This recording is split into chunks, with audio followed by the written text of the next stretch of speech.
everybody, and welcome to the third episode of The Low with Low. Coming at you today, still pretty raw, trying to figure everything out. I did get this microphone, and honestly, I think it's working. Not sure. I really started getting caught up in the details of like where everything was sitting and where I was and what this is placed, and I got a ring light, but didn't really research it enough.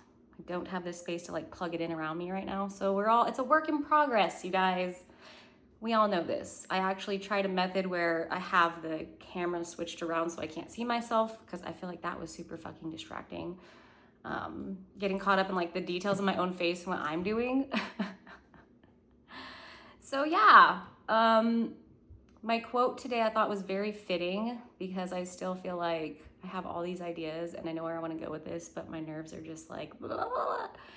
And just having to put aside wanting it to be perfect because it is new. I'm like creating this in front of you guys. I'm figuring it out in front of you guys. But yes, the quote from my episode today is from the beautiful Marilyn Monroe. Imperfection is beauty. Madness is genius. And it's better to be absolutely ridiculous than absolutely boring. And I just love that so much. There are so many of her quotes that resonate with me. And that's a really big one, especially in these moments. You know, there is something to me that's always been intriguing about imperfect, quirky people. And I feel like for a long time, I tried to cover it up and just be someone different, and that just wasn't the way to go about it, you know? So this episode, you're gonna get the low on why I chose cannabis, why it's my medicine, why it's my career. And this is one that I've had in my mind for a minute. I know where I wanna go with it. This podcast has made me more introspective than I expected it to be.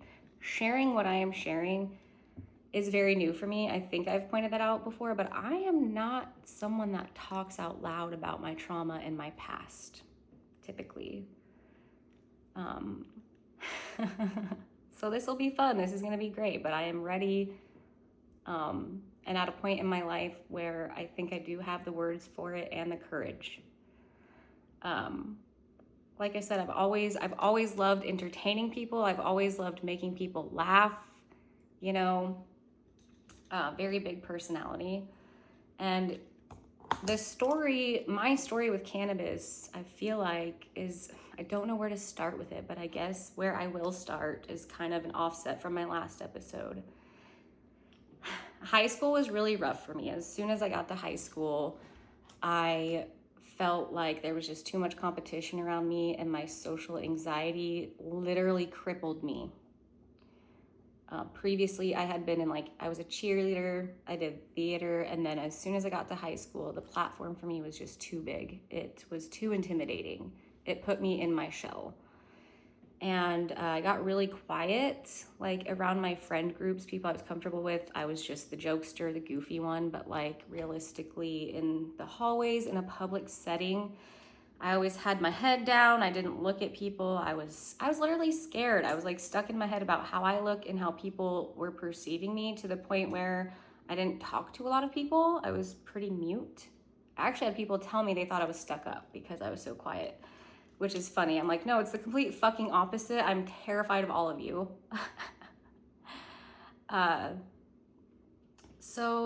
Yeah, I also experienced issues with like stuttering when I would talk, losing my words when I would talk, switching up words when I was nervous when I would speak, losing my train of thought in the middle of a sentence. And these are all things that were formed out of anxiety. Like my anxiety muted me and it stopped me. And like, as I'm speaking right now, it's trying to do that. But you know, I smoked a little bit before this. It's starting to kick in. So it's actually helping me form my words and my thoughts. Like my anxiety makes my mind work much faster than my mouth.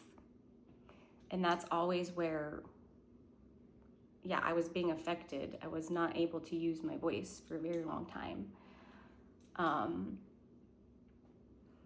This one is a really hard subject for me. I was very open about my anxiety with my friends and my family. I was diagnosed with social anxiety, depression, and mild agoraphobia. Agoraphobia is literally the fear of leaving your house. It's having your safe space that you can't leave. After I got the diagnosis, I told my closest friends. I asked them to please start inviting me out to do things. And then they actually stopped talking to me. I remember one of my friends, her older sister had told us that, middle school is fun, but wait for high school, you're all gonna go your separate ways. And like, none of us believed them, and that's really what happened. But at the end of the day, that's why I see what happened. But as it was happening, I felt like I got completely abandoned by my main friend group. And it was devastating. So I already started to isolate a lot my sophomore year, and then I just stopped going to school. I was the kid that always had straight A's and B's, the best attendance, and I loved it. I loved learning. I loved being around people. I thrived. And then something about how big my high school was just wigged me out. Couldn't do it anymore. The doctors tried to put me on prescription pills. 15, 16 years old. I'll have to keep this part brief because a lot of it is actually pretty hard to talk about and I don't think about it a lot. They tried me on at least, I'm not exaggerating, at least 8 different antidepressants. Back to back too. They really didn't give me a break. It was just oh, this one's not working. You don't like the side effects? Try this one a week later. I got profuse sweating, dry mouth, lots of different side effects that made my social anxiety much worse at school. I still remember in art class, not being able to hold my pen or my crayons or whatever I was using because my hand was so sweaty and I could not get out of my own head about people around me watching me. And when I was, I think 17, I was bullied on the wrong night. We had just filled my prescription for trazodone, which was a sleeping aid, and I still don't know what antidepressant I was on at that point. I think it wasn't Lexapro. I did some Balta, Effexor. I think it was Zoloft, and I actually think that my mind blanks out thinking of Zoloft because that is the one. It's just so weird how your mind can forget, but your body remembers. And it's really crazy the defense that your brain can put up in some of these memories. So yeah, pharmaceuticals always backfired. I was bullied the wrong night. I took 2 bottles of pills that we had just refilled. So that's 60 pills. And I remember laying on my bed. I did actually start feeling pretty tingly and just comfortable. And then my parents found me. And my dad forced me to throw it up. He said, if you don't throw that up, I'm going to take you to the emergency room and they will put a tube down your throat. I can actually still remember how raw my throat felt after that when I do think about it. And I do remember knowing what I was doing. I wasn't just a kid that was oh, I'm gonna take all these pills. I was I don't want to be here anymore. I am a burden to everybody around me and the pain is too much. I struggled with insomnia middle school and high school and a lot of my 20s. I would lay in bed the night before school and just think of all the things that could go wrong and trying to predict what was going to happen and be scared about what people are going to think, what people thought about me that day. And my mind would just go and go and go and would not let me sleep. So yeah, they did give me meds for that. But after a while, I think after that incident, I stopped taking pharmaceuticals. And the rest of it, sorry. The rest of it's kind of a blur. I ended up getting with a dude that was very abusive. He actually is the one that bullied me that night. fucked up. Fucked up. And then like, yeah, I was 17, 6 months later, or a few months after that, I believe is when I got pregnant. And my kid changed my life. She made me, I didn't care about myself or living at that point. As soon as I had my kid, she gave me a reason to live. I had something to live for. Just seeing her as a tiny, helpless baby that needed me, I knew I could not abandon her ever. I think I've told her this before. I don't know what the extent is of that, but you know, I grew up in the Bible Belt. I was always heavily judged for having a kid at a young age, but she saved me. She saved my life. And I'm here today because of my kids. Shit, now that dark shit's out of the way, let's fast forward to, I leave that abusive relationship. I do get into a new one, but this one introduces me to cannabis. Yes, it's fun being with a drug dealer till it's not, let's just say that. Early 20s, met a dude that was slinging weed. Good shit too. You know, I was used to like fucking ditch weed from Kansas. Like, I didn't go out and party in high school, by the way. I did not. I had band practice with the dudes once or twice a week and with my homies. And then when they stopped coming around, I stayed home and I'd get high with my mom smoking ditch weed.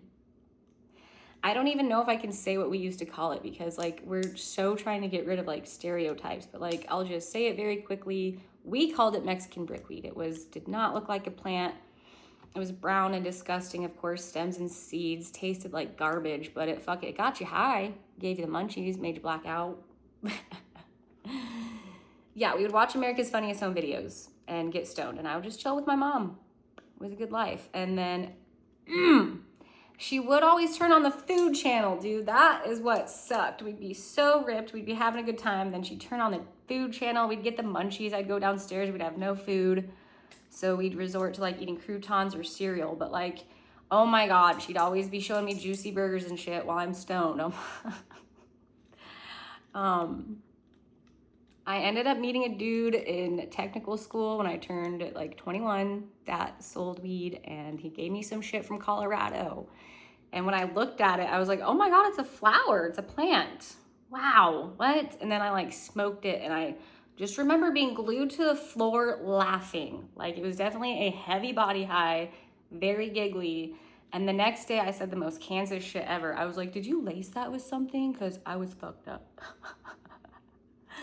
I remember I started giving it to some of my friends, and I'd be like, okay, take one hit and then sit on it, you know, not joking, don't fuck around, but you know that when you tell people not to do something, especially when it comes to like weed or drugs, it's like, they're gonna do it. That's actually like, yeah, that's actually like just giving them the idea.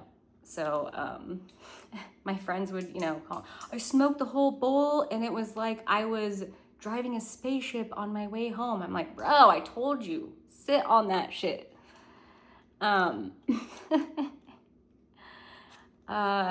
During that time of my life, I did also get introduced to painkillers, specifically Percocet. This is also something I do not talk about with like anybody. I really loved the body high. Probably why I like indicas now, but I've always had like high anxiety, high pain, and like the body relieves like everything. So I had my battles with certain substances. There is also one that my ex got me into that I don't even like talking about. We'll just say that it's an upper, and it's not good. No bueno. No bueno. So I was stuck in a cycle with like terrible substances. I would say for maybe like 2 years. That is actually something that's hard for me to talk about too. It's something that my brain won't register because I don't quite know the timeline. I kind of, in a shitty way, only remember the timeline because I got pregnant in that time. So yeah, I didn't think that I was hurting anybody because I was staying home, you know. It really messed with my mentals. So got out of that cycle. Essentially my ex couldn't stop doing those things, so we went our separate ways. I got the kids. I was a single mom in Colorado for about 2 years, and cannabis saved my life. It saved my absolute life. Not only did it help with withdrawals from the other drugs, it just genuinely helped me and my nervous system. It helped me get sleep. Granted, at this point in my life, I needed it heavily to function. I needed it to sleep. I needed it to get through my day without reacting.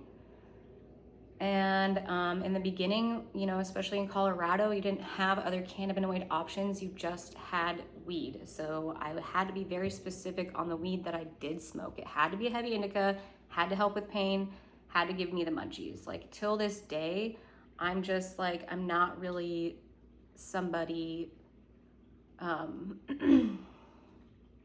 just not really somebody. Oh my God, I'm losing my train of thought. How annoying. I looked at the time. Oh yeah, I'm not somebody that can eat when I'm stressed out. I stress starve. My body does not tell me that I'm hungry, so I have to have, but that gives me an appetite. And also, again, anxiety fucks with your gut health. There's so many times I went to the doctor throughout my life thinking something was wrong with me physically, and they would literally always be like, oh no, that's from your anxiety. The fuck?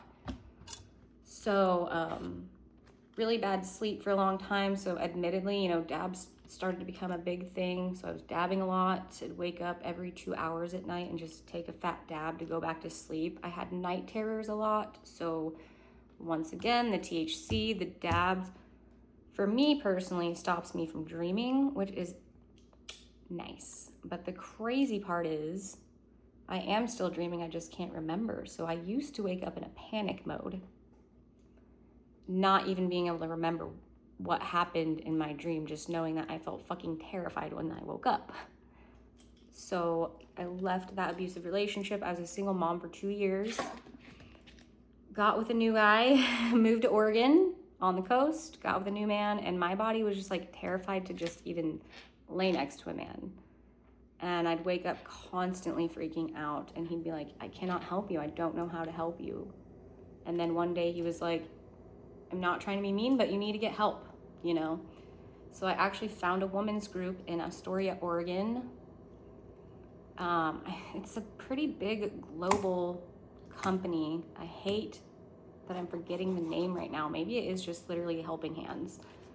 But I found a women's group that I didn't even know ever existed. And it was a group that taught you about trauma and recovery. And the very first class, they taught me, you're not crazy.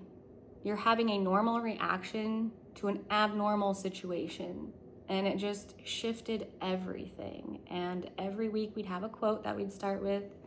We'd have a packet.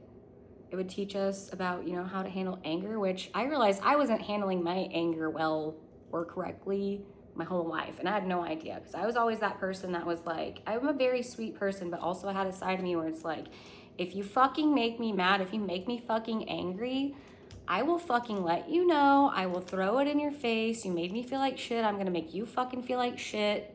I feel so cool because I can like tear you down. And I just fed off of anger. And I thought that letting it out was the right thing. And like it is, but to a certain extent, right? So yeah, that women's group changed my life. I did mean to actually bring out the packet, the folder that I have, but you know, that's a whole nother subject. So it's probably not even a good day for it, but I still have a whole folder of the packets that I had. And one of them includes a piece of paper, front and back, filled with coping skills. You guys, filled with it.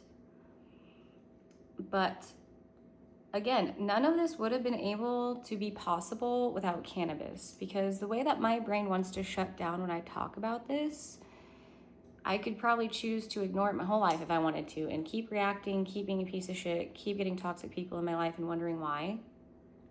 But weed calmed down my nervous system enough to look at my issues without reacting. There are still so many people that don't believe in the medicinal purposes of it, that believe that we're abusing it, we're using it as a crutch, we're using it to numb out. In some instances, that is true. Like I said, there were times in my life where I probably was abusing it because I'd use it so much, but it literally saved me. It made it so I had patience for myself when I didn't need to, so that I could stop and reflect before I reacted to my children. Because being in abusive relationships and being around reactive people, you turn into that monster. The word triggered is so normalized these days, and people don't really know the depth of the word. You know, there's things like once you're triggered, you can disassociate. So for instance, for me, this is really personal, but I was abused at the age of 18 physically, on and off, probably about 3 years. And my brain is trying to shut down right now as I'm talking about it, you know? But I was abused for a long time. And, you know, at first you make yourself small and you take it. And then you try to run away. There's, you know, fight instinct involved, but I was abused a lot. So yeah, fight became one of my instincts after a while because of survival. So I was heavily reactive. I would blow up. You know, and like I said, cannabis helped. Heavy indicas, had to have a heavy indica. It was like serious business because some of these fucking sativas will wig me out, dude. I remember when shatter was popular in Colorado, I got a sativa that was called Somali Taxi Ride. And I knew it was a bad idea right off the bat, you know, maybe like actually, you know, Somali Taxi Ride. It's right there in the name. Sounds sketchy, you know, but I took it home, took a dab. 2 minutes later, I get a phone call on top of that where someone gave me bad news, and I had such a big panic attack that I like seized up and like fell to the ground, you guys. So I don't fuck with sativas, didn't for a long time. But I moved to Astoria. I started managing and purchasing for a store, a dispensary, and then a few years into it, CBG, CBN started showing up to the party. CBD was a big one. I just skipped CBD. For a long time, I used CBD to manage my anxiety because I liked smoking, but it is kind of an inconvenience to like be high all the time. I wanted to be more aware, but chill. So CBD is an antipsychotic. It's like, that's a heavy term to use. And on the dispensary level as a bud tender, I was like choosy about how I used that word because I didn't want to offend people or make them like intimidated, but it takes away your anxiety, you know, takes away pain. Again, people that downgrade it and call it just a placebo effect, it's bullshit. Helps me, might not help you. It does help people. But it did tend to make me a little more tired and melancholy than I like to be. So when CBG came to the market, I was very intrigued, and it does exactly what, for me, it does exactly what, you know, people usually describe it as: more energy, but still takes away the anxiety. It gives me focus. And on top of that, the CBG helps my gut. It helps my tummy so that I can eat. So it gives me focus. It gives me hunger. So then I take that literally every day, every morning. I have a CBG RSO that I take by Mama Lou's. Shout out, my first shout out on here. CBG RSO. And again, struggled with sleep. CBN changed my fucking life. Changed my life because I couldn't take sleeping pills. Even Tylenol PM would give me nightmares. CBN would put me to sleep, would make it so I wasn't restless at all. And if I did have a bad dream or like a night terror, I wouldn't wake up intense. It would keep me calm throughout the night, and I could wake up feeling calm. And it's the most amazing thing ever. And the biggest, most fun part of like the newer cannabinoids for me is that now I can smoke more recreationally. Like there are like sativas that I can smoke or will smoke, like anything lemon, super lemon haze, golden pineapple, golden goat, golden ticket. I'm a fan of a handful of them. I'm not like a huge fan of the flavor of like Tangy, but I like the Happy High. But yeah, still mainly an indica chick. Love that body high. I do like to find a nice hybrid now where you get like a mellow body, happy face, happy high.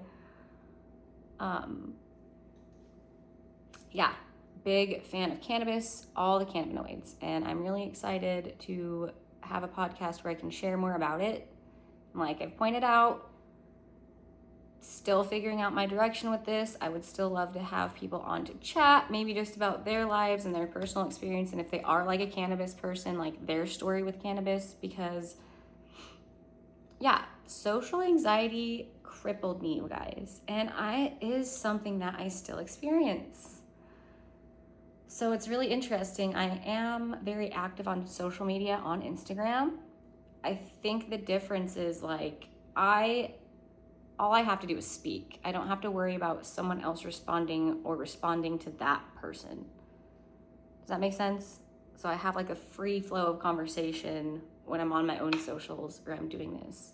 At the same time, I'm very good one-on-one, and I feel like I make it comfortable for people to be themselves, and I feel like it helps bring myself out too, because then I'm less focused on me.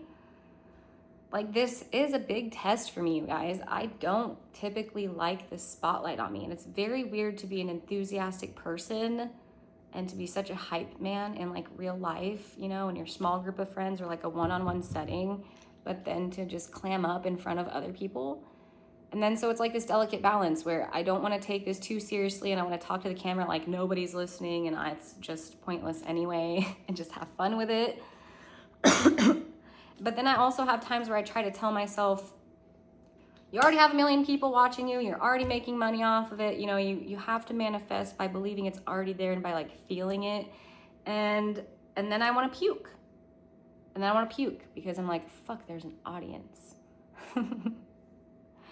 But again, I smoke a little bit of weed and I'm practicing constantly, and I'm not gonna let it stop me. And I don't know how people are gonna take my backstory, if you guys even give a shit. I just feel like this is the appropriate way to start out because I really need people to understand me and where I'm coming from, you know? Not on a level of like really proving anything, but I just need you guys to know why I stand where I stand and why I am so fucking goofy and weird. Because I'm trying to get back to that. I'm trying to like not fucking care as much. I just want to be inspiring. I just want to be myself. This is only my 3rd episode and I already feel like I'm getting a little bit more comfortable letting myself out. But yeah, I've worked so hard on liking myself, you know, first physically because I hated the way I looked. I don't even like my voice most of the time. In my 30s and right now, I can honestly say I'm the most confident I've ever been when it comes to being in my own body, my looks, my heart, my smarts, my spirit, and the work that I've put into it and managed to come out as a light out of the darkness. And God, I'm not gonna cry. One of my other biggest things is like trying not to cry on this podcast because I am someone that gets like tears of joy. I get tears of frustration. And yeah, being afraid to show that side of myself definitely was another thing that I was taught from other people, and I'm getting used to like letting that out more, but I still am very cognizant of the fact that it is a big thing that makes people uncomfortable. Tears make people uncomfortable. It's just facts. And also, I'm not sharing my story for pity. I think one of the biggest reasons I've kept this inside of me for so long is because of feeling shame that I allowed these things to happen, guilt, and there was one other thing, but yeah, like I said, I lose my train of thought still because it's a lot for my brain to process, but I'm going to keep going, and I just only hope that anyone that's watching this can look past my quirks and maybe even just be inspired by them, because you're gonna stumble, you might stutter. God, stuttering was so embarrassing. You know, when I was little, I couldn't say my R's. I don't remember when I started saying them properly, but honestly, I got shit for that. I got shit for like my freckles and my blonde fucking eyebrows, my height. I was born with a kick me sign on my forehead. Okay, it wasn't even like plastered on my back. It was like totally on my forehead. And you know, and I just had this like scary thought that I'm going to get off of here and then I'm going to notice that the camera wasn't on this entire time and then I'm gonna cry. See, intrusive thoughts still happen, real time. You guys watched it. And I just spilled my coffee. So just goes to show, like, don't fucking worry about what other people think. I like killed myself, lost my identity doing it way too many fucking times. If you wait to show up perfectly, you're never gonna show up. And that means for a job, for life, for your kids, for your partner, for yourself. The truth shall set you free. And I really do feel like sharing this, like I said, has already helped, and I feel confident, and I love myself. I'm growing more and more in love with myself, and I'm happy to share it. Super stoked. I hope that you guys enjoy it. I feel like, I don't know, I'm not quite sure how long this video has been. I feel like this is a good stopping point. I'm really trying to just not ramble and to like stay on point. I'm trying to challenge myself to do this every week. So far, I've had 3 to 4 weeks in between every episode. So we'll get better. We'll get there, guys. Take care out there.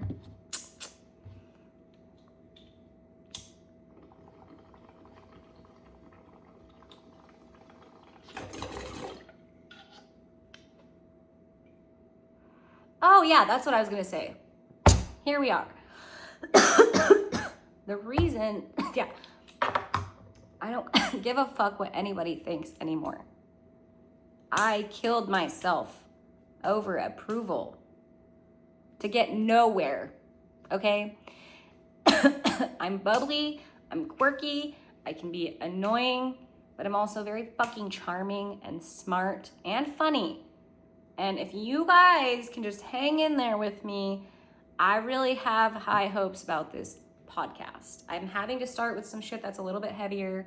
Typically though, I like to crack a little joke. That's like the end of my healing, is making a little joke out of bad situations. But I might get made fun of.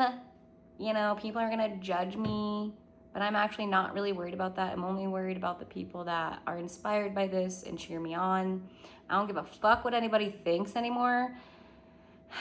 I don't give a fuck anymore. And it's a very freeing feeling. I'm ready to just be my fucking self, you know? And I love it. And I hope you guys continue to just, yeah, stay and watch and enjoy. Love, love.